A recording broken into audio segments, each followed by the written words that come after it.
Solbes, que per calibrar la personalitat de Joan diu textualment: l'ERMA conforma un nou estil de govern, basat en la honestitat, la coherència, la predisposició al pacte, la búsqueda de l'equilibri, el gust per la moderació i el sentit de l'austeritat.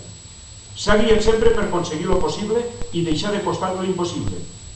I afirma també que és un dels polítics més intuitius que ha conegut. El propi company president del Senat, Javier Rojo, afirma i diu: l'ERMA no ha ostentat el poder pel poder, sinó com a ferramenta d'un projecte comú de l'autonomia valenciana amb la resta d'Espanya. És a dir, està bé, este company. Jo a vegades us he de manifestar que ara pot ser menys, però al principi, quan me vaig trobar en ell, me tenia una mica acollonit, i perdoneu per l'expressió. Impressionava, a mi tota la vida m'ha impressionat, però ara, a mesura que l'he conegut més, calibro que encara és més impressionant la seva trajectòria.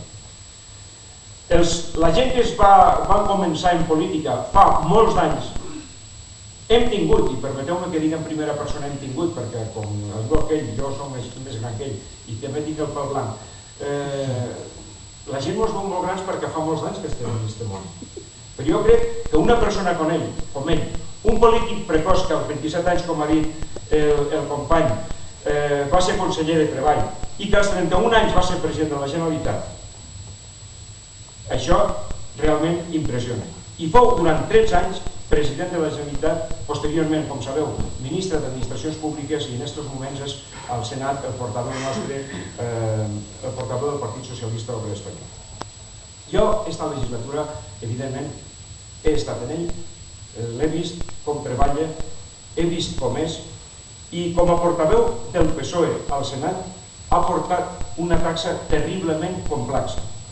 Només us voldria fer comprendre que nosaltres, el Partit Socialista, som la minoria majoritària al Senat. La majoria la té, evidentment, el Partit Popular. Puc donar testimoni de que només persones com ell, treballant permanentment pel consens, la integració i buscant els acords permanents, han permès aconseguir una situació pràcticament impossible en política.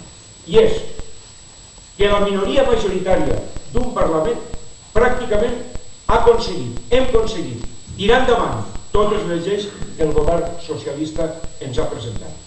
Només en el consens, amb el pacte, parlant amb els altres grups polítics, hem aconseguit tirar pràcticament endavant totes les lleis i deixant, i així s'ha de dir també, aïslat la majoria de les vegades al Partit Popular.